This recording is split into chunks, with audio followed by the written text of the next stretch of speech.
Assalamualaikum warahmatullahi wabarakatuh. Untuk pertemuan di sore hari ini, untuk teknologi dan mekanika bahan, kita akan sedikit membahas tentang difusi. Difusi dalam hal ini, difusi terkait gerakan atom pada benda padat.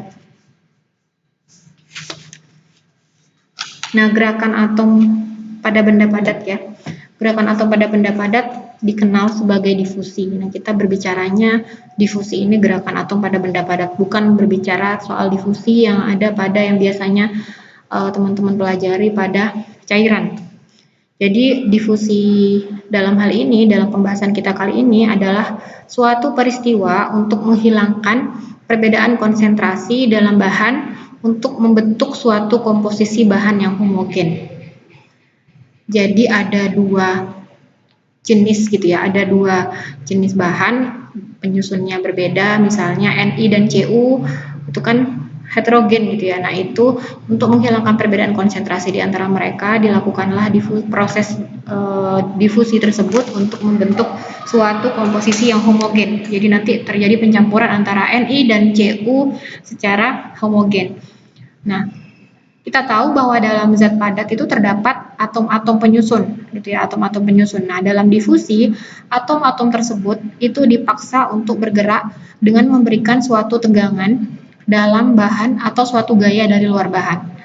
Tegangan, jadi bisa dengan cara kalau bahannya tidak terlalu, kalau bahannya misalnya lembek, dengan cara dicampurkan, kayak kita mencampurkan malan dengan malan warna merah dengan malan warna hijau, langsung dikasih tekanan atau tegangan gitu ya, di penyet-penyet.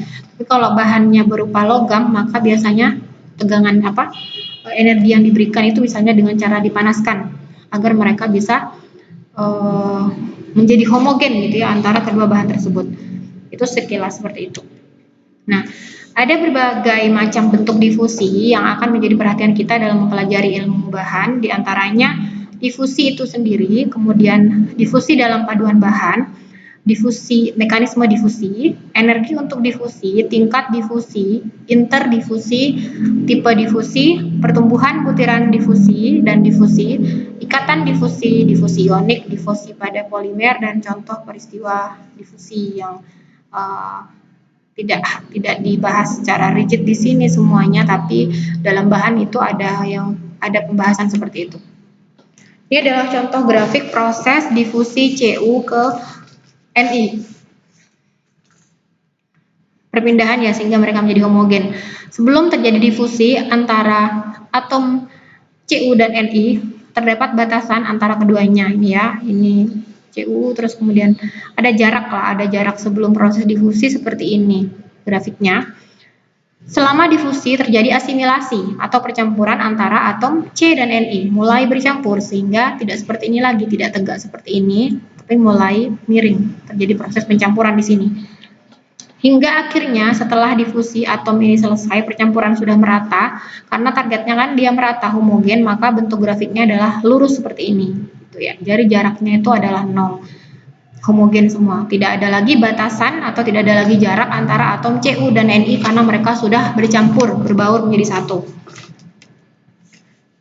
Nah, difusi sendiri, maksudnya difusi bukan pengertian difusi ya, artinya difusi yang terjadi secara sendiri itu adalah difusi yang terjadi akibat pancaran atom yang terjadi dalam suatu bahan tanpa adanya pengaruh dari luar. Jadi bukan karena ada pemanasan, bukan karena ada dia dipukul pakai benda keras dan sebagainya, tidak, tapi dia difusinya terjadi secara sendiri.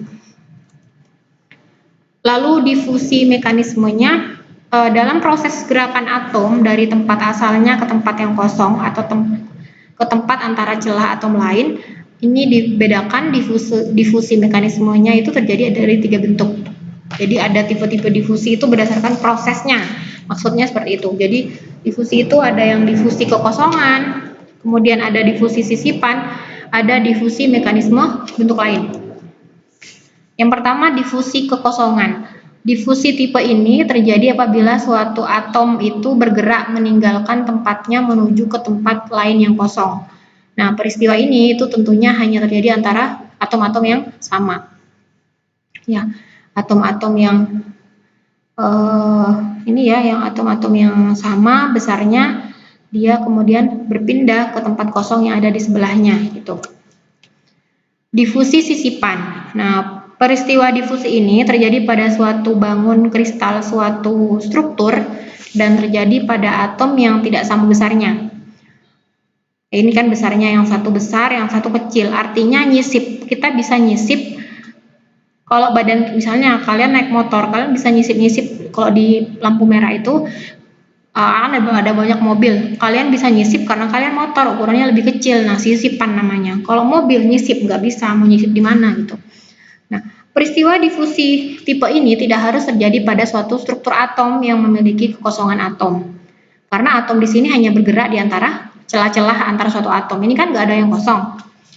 Ini kan ya, atom yang biru-biru ini kan dia tidak ada atom yang kosong. Strukturnya rapi, ya, strukturnya rapi. Tapi di antara atom-atom yang biru ini terdapat celah-celah yang bisa dimasuki atau disisipi oleh atom lain yang ukurannya lebih kecil, atom jenis lain yang ukurannya lebih kecil. Makanya namanya difusi sisipan. Kalau hal ini terjadi, maka terjadi difusi sisipan.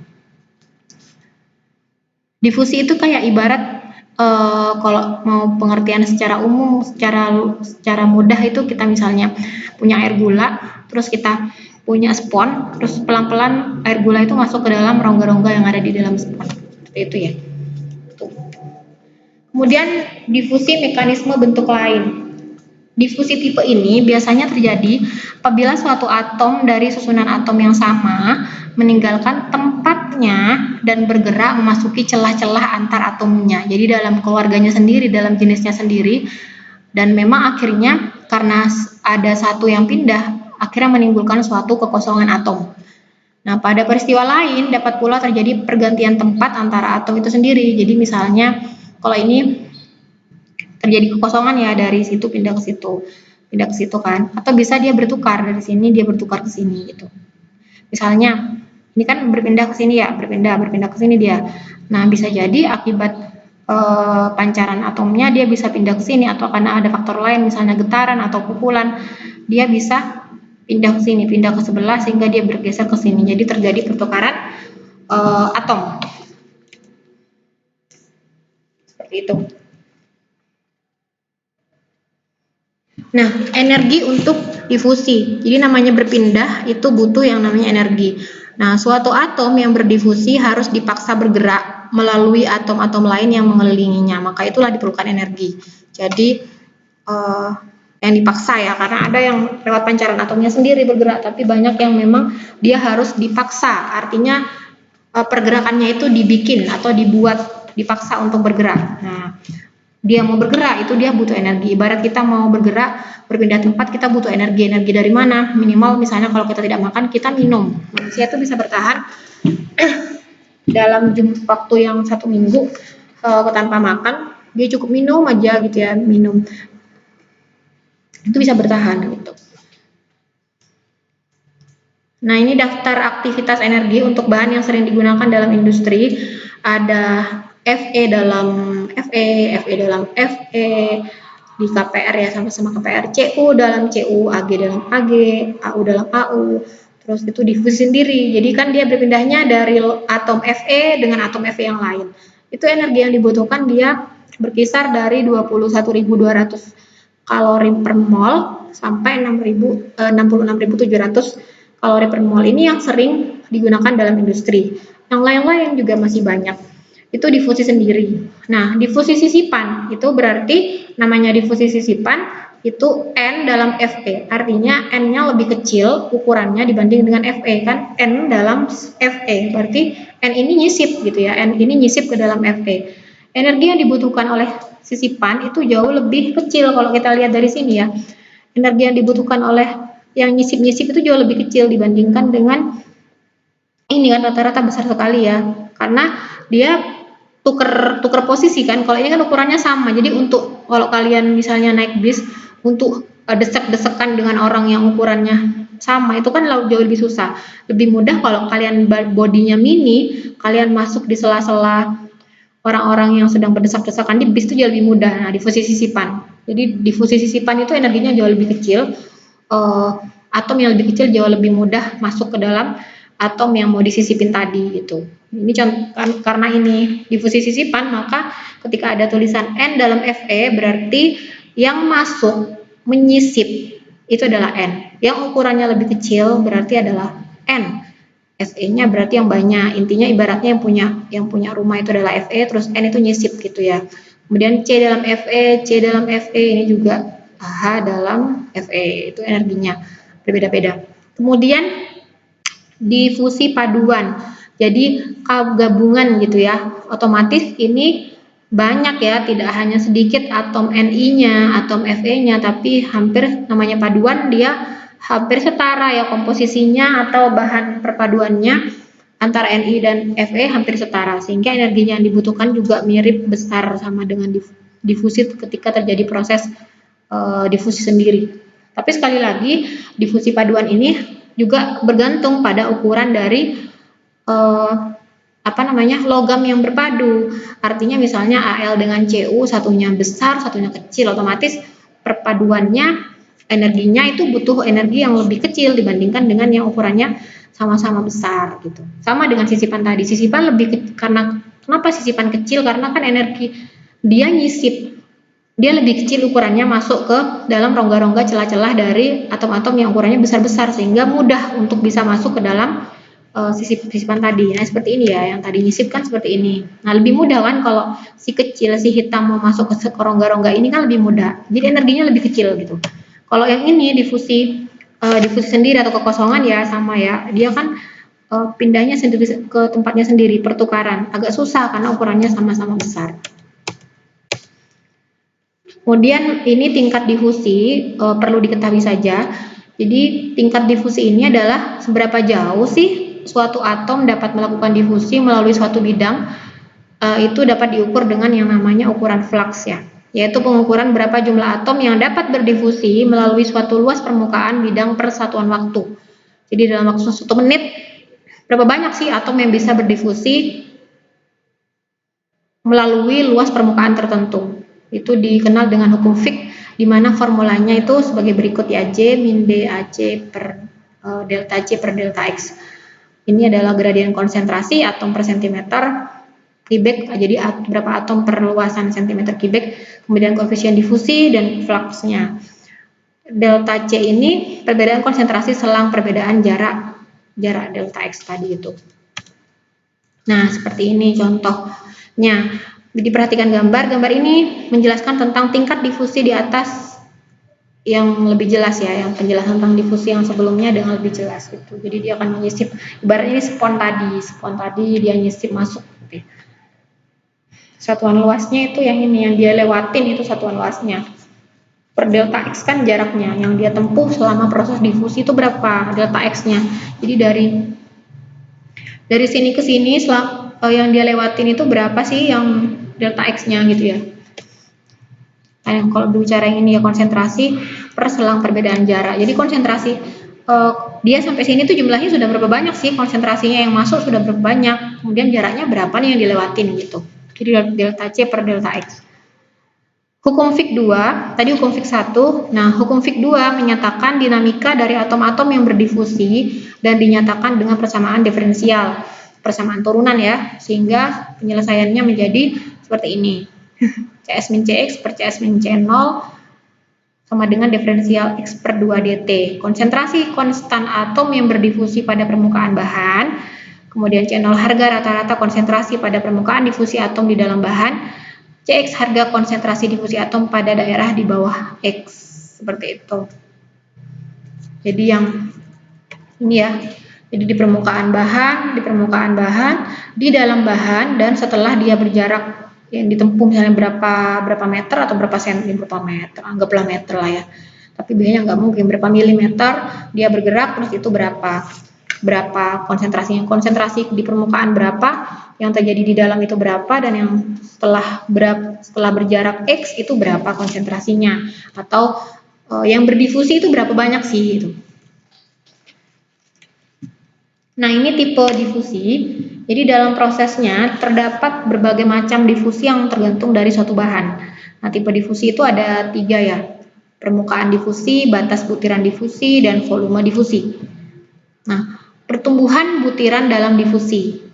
Jadi untuk mengetahui besarnya diameter butiran yang tumbuh dapat dihitung dengan formula D sama dengan K dalam kurung K kali T pangkat N. Nah, D itu diameter rata-rata butiran, T waktu untuk pertumbuhan butiran, kemudian N biasanya pangkatnya ada 0,5, jadi nanti karena pangkatnya 0,5 ini jadi akar ya, D sama dengan akar KT gitu. Nah, K itu konstanta besarnya tergantung dari berapa faktor difusitasnya gitu. Tergantung dari bahan yang mengalami difusi itu berapa. Pertumbuhan butiran ini dapat dihalangi dengan membuat hambatan, yaitu suatu gaya penghalang yang berfungsi membatasi pertumbuhan. Artinya pertumbuhan yang mengalami difusi biar nggak semakin banyak dibuat suatu penghalang. Ukuran butiran ini kemudian dapat dihubungkan dengan sejumlah dan ukuran penghalang sesuai dengan formula R sama dengan 4R kecil per F. R itu jari-jari butiran, kemudian R kecil jari-jari penghalang, dan F itu volume pecahan penghalang. Nah, gambar di bawah ini menunjukkan proses difusi antara dua macam logam A dan logam B.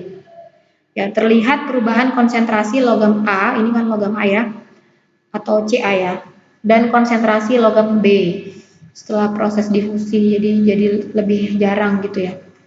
Jadi konsentrasi yang di A2 menjadi lebih kecil dibandingkan konsentrasi yang di A1. Jadi intinya yang di A2 itu lebih sedikit dibandingkan dengan yang A1. Karena dia semakin bergerak kan, dia bergerak terus setelah X dia bergerak ke sini gitu. Kalau diagramnya bentuknya seperti ini. Nah, gambar mekanisme difusi yang di bawah ini menyatakan berbagai tipe difusi antara atom-atom unsur yang sejenis. Misalnya tadi Fe dan Fe gitu ya. Cu dan Cu, Ni dan Ni itu kan sejenis. Nah, yang berlaku mekanisme difusinya itu yang pertama, satu pertukaran. Jadi dia bertukar, pindah posisi, pindah tempat duduk lah, dari A, B ini pindah ke atas ke bawah ya pindah, atau ke kanan kiri juga bisa, sama saja. Kemudian jenis difusi yang kedua untuk mekanisme difusi dengan atom yang sejenis, unsur yang sejenis adalah metode cincin. Jadi dia melingkar posisinya, udah 1 ke 2, 2 ke 3, 3 ke 4, 4 ke 1 pindah gitu. Jadi seperti membentuk sebuah lingkaran atau sebuah cincin. Kemudian metode kekerasan yang ketiga ini kekerasan ya. Seperti itu pindahnya langsung ya ke atas bawahnya. Terus intersial ini sama sih, intersial itu posisinya jadi miring, terus tidak ada posisi fixnya yang ada di situ gitu ya. Posisinya intersial ya suka-suka dia, artinya tidak berada, kursinya digeret intinya. Kalau kursinya berada di posisi sini sama dia digeret gitu, jadinya nggak berada di posisi itu lagi. Nah, kemudian untuk formula kecepatan difusi, V sama dengan A dikali E pangkat min delta H per RT. V itu kecepatan difusi, seberapa cepat proses dia bergerak ya, atom itu bergerak untuk berdifusi, berpindah tempat, berusaha untuk mencampurkan diri dengan atom yang lain agar homogen. Itu kan difusi itu ya, makna difusi benar-benar diperhatikan bahwa dia tujuannya adalah agar homogen gitu, agar homogen dari yang tidak homogen menjadi homogen. Kemudian A itu adalah ketetapan bahan karakteristik dari jumlah atom dalam proses difusi. Kemudian E nilainya 2,718, delta H itu oksidasi difusi Joule per mol, R konstanta Joule per mol Kelvin. Kemudian T itu tanpa absolut ya. Nah, ini gambar skematis proses awal pertumbuhan kristal. Jadi ketika kita berbicara tentang difusi, itu tadi kan mau homogen. Kita misalnya punya paduan, kita punya logam Zn, kita punya logam Cu, atau kita punya Ni, kita punya Cu. Kemudian mau kita padukan, mau kita satukan. Lalu kemudian kita ibaratnya itu gini difusinya tadi, seperti yang tadi kita punya Ni, punya Cu, terus kita panasin. Yang pertama panasin, proses pencairan logam. Di sini terlihat mulai tumbuh kristal. Dicairkan dulu kan? Dicairkannya dengan apa, Bu? Kalau logam berarti dipanasin. Ni-nya dipanasin, Cu-nya dipanasin. Nah, sama-sama dipanasin. Nah, kemudian setelah mencair kan otomatis mereka didinginkan perlahan-lahan. Nah, ini awalnya mencairkan lebih luas gitu ya kristal. Belum terlalu banyak tumbuh kristal, tapi sudah ada yang tumbuh kristal karena kan ada yang sudah mendingin perlahan-lahan. Kristal, kalau kalian ibaratnya, kalau kristal kalian ingat aja es batu, itu kan kayak kristal H2O ya, proses dia mengkristal. Air kan kalau kalian masak buat es kan baiknya itu dari air yang kalian buat apa ya? Buat es sirup gitu misalnya, atau buat teh lah, teh mau dijadikan kristal teh kan kalian otomatis manaskan teh dicampur dengan air, habis itu kalian setelah gulanya larut terus kemudian kalian dinginkan perlahan-lahan. Kalau kalian taruh di kulkas mungkin ya jadi di freezer jadi es batu gitu. Kalau dingin perlahan-lahan nggak dingin-dingin bu, nggak beku-beku. Nah tapi beda kalau dengan kristal ini, dia didiamkan, dia akan mendingin kan terjadi proses pendinginan. Nah, ketika terjadi proses pendinginan, maka kristal logamnya itu akan terbentuk pelan-pelan seperti ini contohnya. Ini kan sedikit-sedikit, terus kemudian ini tambah banyak hingga pada akhirnya ketika semua sudah merata pada permukaan logam, terjadilah proses pemadatan secara sempurna. Semua menjadi kristal seperti itu. Jadi tujuannya itu adalah untuk memadukan.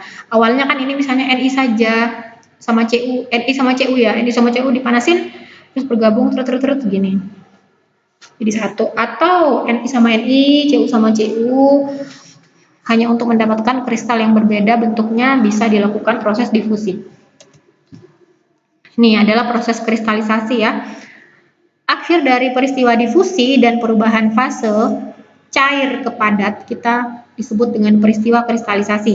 Jadi tadi padatan Ni, kemudian misalnya padatan Cu itu kita mau campurkan jadi satu, kita padukan jadi satu, kita panaskan dulu, kita cairkan dulu dengan cara dipanaskan, terus kemudian dijadikan satu kan, dijadikan satu, kemudian dijadikan proses pendinginan. Nih coba kita perhatikan, suhu awalnya itu adalah 1700 ya. Suhu awal ketika dipanaskan 1700. Oh enggak, bukan ini ya. 1538, ini 1538. Kemudian diturunkan suhunya, diturunkan pelan-pelan. Awalnya kristalnya terbentuk dengan gambar kristalnya seperti ini. Kemudian ketika berada pada suhu 1390 untuk yang logam satunya, logam Fe dan ini ya, Fe murni ya ini ya. Pada suhu 1390 terbentuk seperti ini sama. Pada suhu 898 kan itu pelan-pelan didinginkan otomatis kan turun suhunya. Nah, terbentuklah kristal yang seperti ini. Nah, tadi yang mendingin di suhu seperti ini sudah dia memadat di suhu seperti itu. Nah, yang memadat di suhu seperti ini terbentuk seperti ini gitu, bentuk kristalnya. Yang mendingin atau memadat di suhu 769 dia bentuknya seperti ini. Pusat badan ya di tengah gitu ya. Kalau ini pusat muka. Pusat badan, muka, badan, jadi badan lagi gitu.